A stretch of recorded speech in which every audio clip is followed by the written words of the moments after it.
أما بعد فأعوذ بالله من الشيطان الرجيم بسم الله الرحمن الرحيم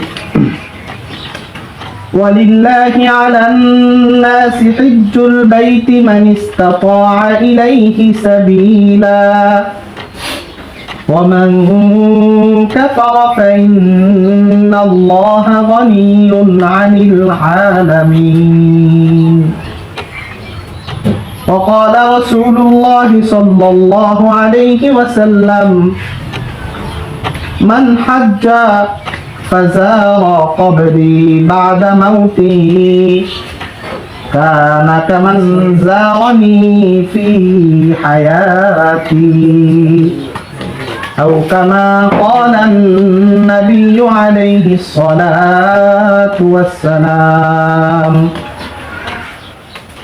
اللهم صل على محمد وعلى آل محمد كما صليت على إبراهيم وعلى آل إبراهيم إنك حميد مجيد اللهم بارك على محمد وعلى آل محمد كما باركت على إبراهيم وعلى آل إبراهيم إنك حميد مجيد بلغ العلا بكماله كشف الدجى بجماله حسنت جميع خصاله صلوا عليه وآله بلغ العلا بكماله كشف الدجى بجماله حسنت جميع خصاله صلوا عليه وآله আলহামদুলিল্লাহ মুহতারাম মুসল্লিয়ানে কেরাম পিতৃ সমতুল্য মুরব্বিয়ানে আজম স্নেহের ছোট ভাই সর্বস্তরের মুসল্লি ভাইরা আল্লাহ পাকের দরবারে অসংখ্য অগণিত শুকরিয়া জ্ঞাপন করছি আল্লাহ তাআলা আমাকে আপনাকে অত্যন্ত দয়া করে মায়া করে মেহেরবানি করে দুনিয়াবি সকল কাজ থেকে ফারেক করে দুনিয়ার সকল ঝামেলা থেকে মুক্ত করে একমাত্র আল্লাহ তাআলার সন্তুষ্টির উদ্দেশ্যে একমাত্র আল্লাহ তাআলাকে রাজি খুশি করার উদ্দেশ্যে আল্লাহ তাআলার সব থেকে প্রিয় ঘর সব থেকে প্রিয় স্থান আল্লাহ তাআলার ঘর মসজিদে আসার মতো বসার মতো তৌফিক দান করেছেন সবাই অন্তর থেকে শুকরিয়া জ্ঞাপন করি বলি আলহামদুলিল্লাহ বর্তমান সময় কাজের সময় চলতেছে মানুষের সব মানুষ মোটামুটি কাজে ব্যস্ত যেহেতু এখন ধান কাটার সিজন এই সময়েও এই গরমের মধ্যে আল্লাহ তাআলা আমাকে আপনাকে কাজ থেকে পারে করে মসজিদে নিয়ে এসেছেন এটা আল্লাহ তাআলার পক্ষ থেকে অনেক বড় একটা মেহেরবানি কেন যে বলা হয়েছে গত জুমায় বলেছিলাম যে কোনো বান্দা যখন ঘর থেকে ওযু করে মসজিদে নামাজ পড়ার জন্য আসে আবার বাড়িতে ফিরে যাওয়ার আগ পর্যন্ত এই সময়টুকু এই বান্দা আল্লাহ তাআলার জিম্মায় থাকে বলি সুবহানাল্লাহ আল্লাহ তাআলার জিম্মায় বলতে কি আল্লাহ তাআলা তার দেখভালের দায়িত্ব নিয়ে নেন আল্লাহ তাআলা তার সকল কিছুর দায়িত্ব নিয়ে নেন তো এখন আমরা আল্লাহ তাআলার জিম্মায় রয়েছি আমরা যে আল্লাহ তাআলার বন্দেগী করার জন্য আসতে পেরেছি এটা আল্লাহর পক্ষ থেকে আমাদের উপরে মেহেরবানি কারণ আমার আপনার মতো অনেক মানুষ এখনো আছে যারা কাজ করতেছে বিভিন্ন কাজে লিপ্ত তারা এখনো আসতে পারে না তো আল্লাহ তাআলা আমাকে আপনাকে নিয়ে এসেছেন বিগত কয়েক জুমা ধরে আমরা হজ্জে বাইতুল্লাহ সম্পর্কে আলোচনা করতেছি ইসলামের অন্যতম একটা ফরজ বিধান হজ। এই হজ সম্পর্কে আলোচনা করতেছি আজকে ইনশাআল্লাহ। হজের আলোচনা ইতি টানব। সেই লক্ষ্য নিয়ে আপনাদের সামনে আমি আল্লাহ তাআলার কালামুল্লাহ শরীফ থেকে একখানা আয়াতে কারিমা তেলাওয়াত করেছি। রাসূলুল্লাহ সাল্লাল্লাহু আলাইহি ওয়াসাল্লামের অসংখ্য হাদিস থেকে একখানা হাদিস মোবারক পাঠ করেছি। আল্লাহ তাআলার মেহেরবানি যদি শামিল হাল হয়, এই আয়াত এবং হাদিসের উপরে ভিত্তি করেই কিছু কথা আপনাদের সামনে পেশ করবো ইনশাআল্লাহ। প্রিয় উপস্থিতি, আল্লাহ তাআলার মেহেরবানিতে আল্লাহ তাআলা এই পৃথিবীর সৃষ্টির পর থেকেই মানুষের জন্য আল্লাহ তাআলার একটা ঘর বানিয়ে দিয়েছেন। এই পৃথিবীর মানুষ, আল্লাহ তাআলা বিভিন্ন মানুষকে বিভিন্ন দেশে, বিভিন্ন গোত্রে, বিভিন্ন বংশে প্রেরণ করেছেন। প্রেরণ করে কাউকে দূরে কাউকে কাছে আল্লাহ তাআলা রেখেছেন। আবার আল্লাহ তাআলা এই সুযোগ তাদের সামনে রেখে দিয়েছেন যে তোমাদেরকে যেখানেই যাকে রেখেছি, তোমরা যেখানেই যে আসো না কেন, তোমাদেরকে আমি আবার ডাকবো। যদি তোমরা আমার ডাকে সাড়া দিয়ে আমার বাড়িতে আসো, তাহলে আমি বুঝতে পারবো যে তুমি আমার অনুগত্যশীল বান্দা। যদি আমার ডাকে সাড়া দিয়ে আমাকে আমার ঘর জিয়ারত করতে, কেমন যেন আমার সাথে সাক্ষাৎ করতে যদি তুমি আসো, তাহলে বুঝবো যে আমি আল্লাহ যে তোমাকে এত কিছু দান করলাম, আমি আল্লাহ যে তোমাকে পৃথিবীতে প্রেরণ করলাম, পৃথিবীতে যাওয়ার পরেও তুমি আমি আল্লাহকে ভুলো নাই, তোমার মধ্যে আল্লাহ তাআলার মহাব্বত রয়েছে। এই কথার প্রমাণ পেশ করবে যে তুমি যদি আমার ডাকে সাড়া দাও। পক্ষান্তরে যদি আমার ডাকে সাড়া না দাও, তাহলে মনে রেখো তোমার মতো একজন বান্দার কাছ থেকে আমার ইবাদত পাওয়া এবং না পাওয়া, তাতে আমার কোনো কিছুই যায় আসে না। বলেন তো একটু চিন্তা করে, আল্লাহ তাআলার সৃষ্টিগত হিসাবে এই পৃথিবীটা অনেক ছোট, কিন্তু আমি আপনার কাছে তো এই পৃথিবীটা অনেক বড়। এই পৃথিবীতে কোনো মানুষ এরকম নাই যে পুরা পৃথিবীটা সফর করতে পারছে শুধুমাত্র একজন ব্যক্তি ব্যতীত, যার কথা কোরআনের কারিমের মধ্যে এসেছে সূরাতুল কাহাফের মধ্যে, যে বাদশাহ যুলকারনাইন উনি একমাত্র ব্যক্তি যে পৃথিবীর পূর্ব থেকে পশ্চিম, উত্তর থেকে দক্ষিণ পুরা পৃথিবী সফর করেছে। তো আমরা যত বড় লোকই হোক না কেন, যত যাই কিছু, পুরা পৃথিবী কিন্তু সফর করা তার জন্য সম্ভব।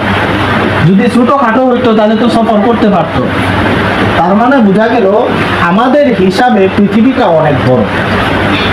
ধরেন পুরা পৃথিবীতে যত মানুষ আছে, সেই মানুষের তুলনায় আর এই পুরা পৃথিবীর তুলনায় আমি আর আপনি কি?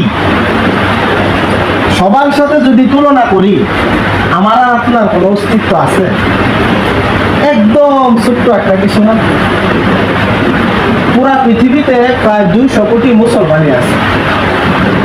তো এই মুসলমানের মধ্যে থেকে ধরেন আমি একজন বান্দা, এই বান্দা দুনিয়ার হাইসিয়তে কি আছে? কিছুই নাই। আমি একা যদি আল্লাহ তাআলার বন্দেগী না করি, আল্লাহ তাআলার সামান্য, এটা উদাহরণ দিয়ে বোঝাইতে পারবো না, আল্লাহ তাআলার কিছুই হবে না। আপনারা কি মনে করেন, আপনারা যদি আল্লাহর বন্দেগী না করেন, আল্লাহর কি কোনো ক্ষতি হবে? কিন্তু আপনারা যদি আল্লাহর বন্দেগী না করেন, আল্লাহর তো কোনো ক্ষতি হবে না, কিন্তু আমি আর আপনি কিন্তু ধ্বংস হয়ে যাব। আমি আর আপনি কি হয়ে যাব? ধ্বংস হয়ে যাব। আমার আর আপনার এই ইবাদত বন্দেগী না করার কারণে দুনিয়া এবং আখিরাত উভয়টাই পরিপূর্ণভাবে বিফল হয়ে যাবে, শেষ হয়ে যাবে, ধ্বংস হয়ে যাবে। এই জন্য আল্লাহ তাআলা পবিত্র কালামুল্লাহ শরীফের মধ্যে বলেন, আমি আল্লাহ তাআলা বান্দা তোমাদের জন্য হজকে মানুষের জন্য ফরজ করে দিয়েছি। কোন ব্যক্তি যদি এই হজ আল্লাহর রাস্তায় পালন করে, আল্লাহ তাআলা তার নেকি দান করবেন। পক্ষান্তরে কোনো ব্যক্তি যদি আল্লাহ তাআলার এই বিধানকে অস্বীকৃতি জানায়, আল্লাহ তাআলার এই বিধানকে অস্বীকার করে, কুফরি করে, তাহলে আল্লাহ তাআলা বলেন, ওয়ামান কাফারা ফাইন্নাল্লাহা গনিয়্যুন আনিল আলামিন। হে দুনিয়ার মানুষ, শুনে রাখো, যদি তুমি কুফরি করো, তুমি একার কুফরি না, শুধু দুনিয়ার সমস্ত মানুষ যদি এই বিধানের উপরে আল্লাহ তাআলার কুফরি করে, আল্লাহ তাআলা বলেন, ফাইন্নাল্লাহা, আল্লাহ তাআলা গনিয়্যুন আনিল আলামিন, সারা দুনিয়ার মধ্যে সবথেকে বেনিয়াজ। সারা দুনিয়ার মধ্যে কি সবথেকে বেনিয়াজ? আল্লাহ তাআলা কোন মানুষের মুখাপেক্ষী।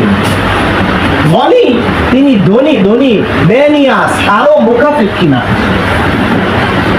তো আমি আর আপনি যদি আল্লাহ তাআলার এই বিধানকে কুফরি করি, এই বিধানকে অস্বীকার করি, পালন না করি, আমার আপনার লস হয়ে যাবে। আল্লাহ তাআলার কিছুই হবে না। কেন?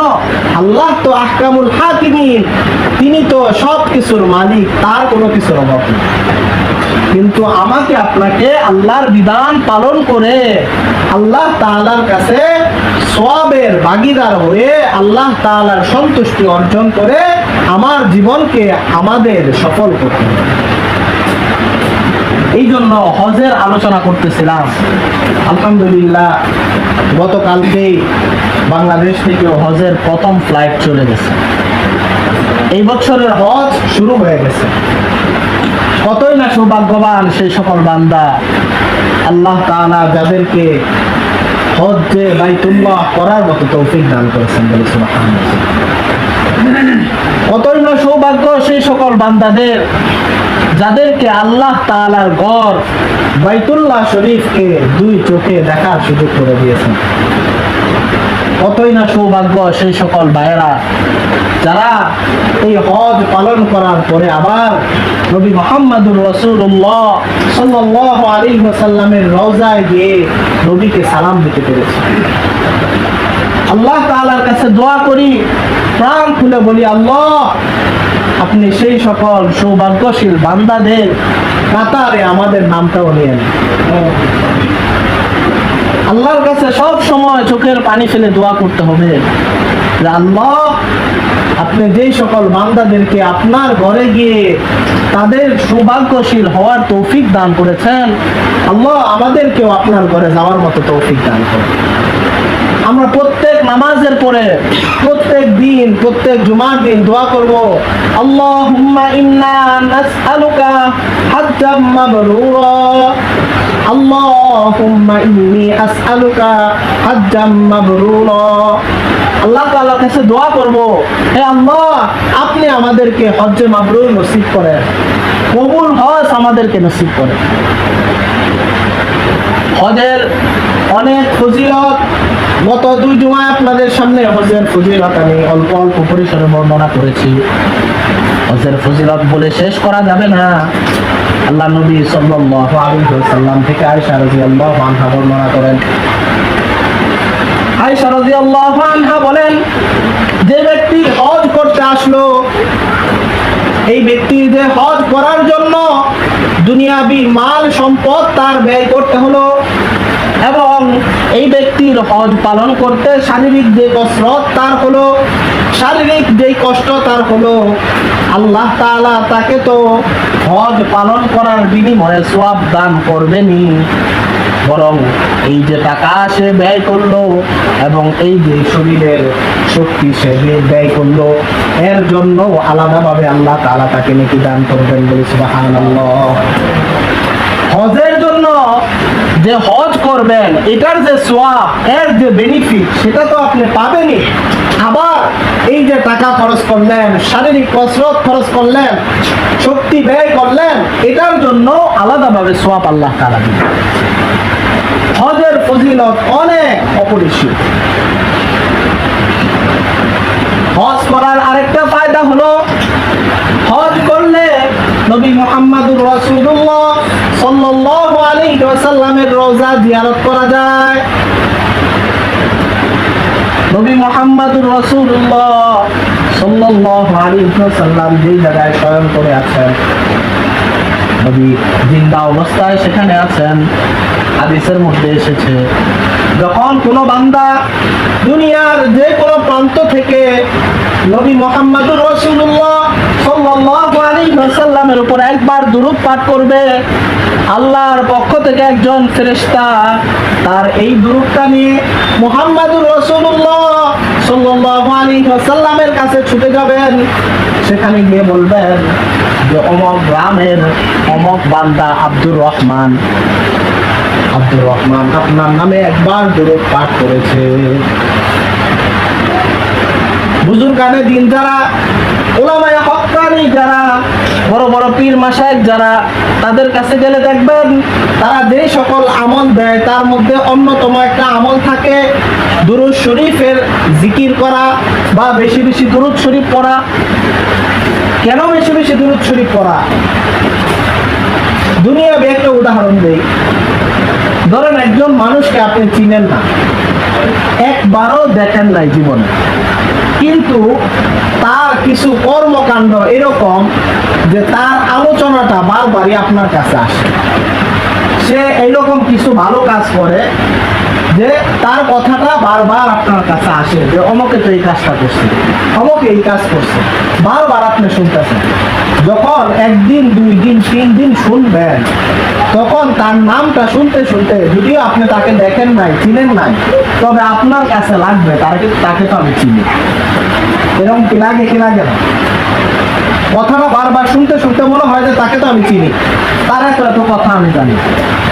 ঠিক এমনই ভাবেই নবী মুহাম্মদুর রাসূলুল্লাহ সাল্লাল্লাহু আলাইহি ওয়াসাল্লামের কাছে যখন আপনার নামটা বারবার নিয়ে ফেরেশতা বলবে যে অমুক বান্দা আপনার নামে দুরূদ পাঠ করেছে, নবী মুহাম্মদুর রাসূলুল্লাহ সাল্লাল্লাহু আলাইহি ওয়াসাল্লামের কাছে আপনি একজন পরিচিত মানুষ হয়ে যাবেন। নবীর কাছে পরিচিত হলে কি লাভ? নবীর কাছে পরিচিত হইলে আপনার জন্য কি ফায়দা হবে? হাদিসে পাকের মধ্যে এসেছে, নবী মুহাম্মদুর রাসূলুল্লাহ সাল্লাল্লাহু আলাইহি ওয়াসাল্লাম কিয়ামতের দিন যে বান্দাকে দেখে বলবে যে আমি এই বান্দাকে চিনি না, আল্লাহ বলবে তুমি সোজা জাহান্নামের দরজায় সোজা ঢুকে যাও। নবী যে বান্দাকে চিনবে না, নবী তার যেই উম্মতকে পরিচয় দিবে না যে সে আমার উম্মত, তার জন্য আর কোনো বিচার নাই, তার জন্য আর কোনো ফয়সালা নাই, তার জন্য আর কোনো সালিশ দরবার কোনো কিছুই নাই, তুমি সোজা এইদিকে জাহান্নামের দরজা চলে যাও। আর নবী যাকে বলবে আল্লাহ এই উম্মতকে আমি চিনি, এই বান্দাকে আমি চিনি, এই বান্দার নাম তো আব্দুর রহমান, এই বান্দার নাম তো আব্দুস সাত্তার, এই বান্দার নাম তো আব্দুল গফফার, এই বান্দাকে আমি চিনি, তার নামটা বারবার আমার কাছে ফেরেশতা এসে বলতো। এই কথা বলার সাথে সাথে কেমন যেন আপনার বিচার 100 ভাগের মধ্যে 90 ভাগ সফল হয়ে গেছে। সুবহানাল্লাহ। ওনার সার্টিফিকেটের উপরে আপনার বিচার হবে কি হবে না এটা নির্ভর করে। কেন? আপনি যদি নবীর উম্মত না হন, তাহলে তো আপনার কোনো ঈমান, আপনার কোনো ইবাদত কিছুই গ্রহণ হবে না।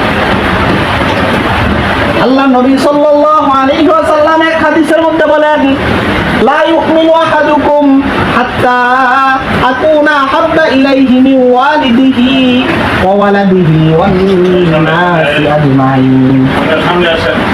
লা ইউমিনু আহাদুকুম, তোমাদের মধ্যে কোনো মানুষ পরিপূর্ণ ঈমানদার হবে না, হাত্তা আকুনা হাব্বা ইলাইহি মিন ওয়ালিদিহি, যতক্ষণ পর্যন্ত এই বান্দা আমাকে তার পিতা মাতার চাইতে, ওয়ালাদিহি তার সন্তানাদির থেকে, এবং দুনিয়াতে যা কিছু আছে সব কিছু থেকে ভালো না বানতে, সে ততক্ষণ পর্যন্ত আমার উম্মত হইতে পারবে না। এবং উম্মত যদি না হইতে পারে, সে পরিপূর্ণ ইমানদার হইতে পারবে না। ইমান না থাকলে কি আল্লাহর কাছে কোনো কিছু গ্রহণ হবে?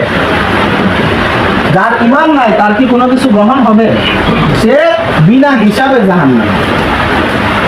এই জন্য নবীর মহাব্বত, নবীর কাছে পরিচিত হওয়া, এটা আমাদের আখেরাতের জীবনে সফল কাম হওয়ার জন্য অন্যতম একটা মাধ্যম। এই হজ্জে বাইতুল্লাহ যারা করতে যায়, এই হজ্জে বাইতুল্লাহ করার সাথে সাথে তারা মদিনা মুনাওয়ারাও সফর করার সুযোগ পায়। হজ্জে বাইতুল্লাহ যেমন আল্লাহ তাআলার ঘরে গিয়ে আল্লাহ তাআলার কাছে স্বয়ং দেখা করে আসলো, তখন বান্দা বলতে থাকে, লাব্বাইক আল্লাহুম্মা লাব্বাইক, হে আল্লাহ, হে আমার পরওয়ারদিগার আল্লাহ, আমি আপনার দরবারে উপস্থিত হয়েছি। এইভাবে যখন বলতে থাকে, আল্লাহ তাআলা বলেন, হে বান্দা, তুমি আমার দরবারে উপস্থিত হয়েছো, তুমি কি চাও? আল্লাহ তাআলা বলেন যে তুমি তো আমার দরবারে উপস্থিত হয়ে গেছো, আমি আরহামুর রাহিমিন, আমি সকল গুণের অধিকারী, আমার রহমের কোনো শেষ নাই, আমার দয়ার কোনো শেষ নাই, আমি আল্লাহ দয়া করে মেহেরবানি করে তোমাকে ক্ষমা করে দিলাম। সুবহানাল্লাহ। যদি হজ করলেন, বাইতুল্লাহ গেলে কেমন যেন আল্লাহর সাথে আপনি আল্লাহর ঘরে গিয়ে উপস্থিত হয়ে তার সাথে কথা বলে আসলেন। আর যখন মদিনায় যাবেন, সেখানে মুহাম্মাদুর রাসূলুল্লাহ, আল্লাহ তাআলার হাবিবুল্লাহ, হাবিব সেখানে স্বয়ং করে আছে, কেমন যেন আপনি তার সাথেও দেখা করে আসলেন, কেমন যেন তার সাথেও দেখা করে আসলেন। এটা আমার কথা না, এটা নবী মুহাম্মাদুর রাসূলুল্লাহ সাল্লাল্লাহু আলাইহি ওয়াসাল্লাম নিজেই বলে গেছেন যে কোনো ব্যক্তি যখন হজ করতে এসে আমার জিয়ারত করবে, সে যখন আমার কবরকে জিয়ারত করবে, সে কেমন যেন আমি জিন্দা অবস্থায় আমার সাথে দেখা করলো। বলি সুবহানাল্লাহ। হাদিস শোনায় আপনাদেরকে, আল্লাহ রাসূল সাল্লাল্লাহু আলাইহি ওয়াসাল্লাম বলেন, মান হাজ্জা ফাযারা কবরি বাদা মাউতি, যে ব্যক্তি হজ পালন করলো, ফাযারা কবরি, এবং আমার কবরকে জিয়ারত করলো, মদিনায় মুনাওয়ারায় এসে আমার কবরের পাশে দাঁড়িয়ে আসসালাতু ওয়াসসালামু আলাইকা ইয়া রাসূলুল্লাহ বললো বাদা মাউতি, আমার মৃত্যুর পরে, কানা কামান জারানি ফি হায়াতি, এই ব্যক্তি কেমন যেন আমি জীবিত অবস্থায় আমার সাথে সাক্ষাৎ করলো। বলি সুবহানাল্লাহ। আল্লাহ নবী বলেন কি, যে আমার কবরে এসে যে ব্যক্তি সাক্ষাৎ করলো, কবরকে জিয়ারত করলো, সে কেমন যেন আমার সাথে জীবিত অবস্থায় সাক্ষাৎ করলো।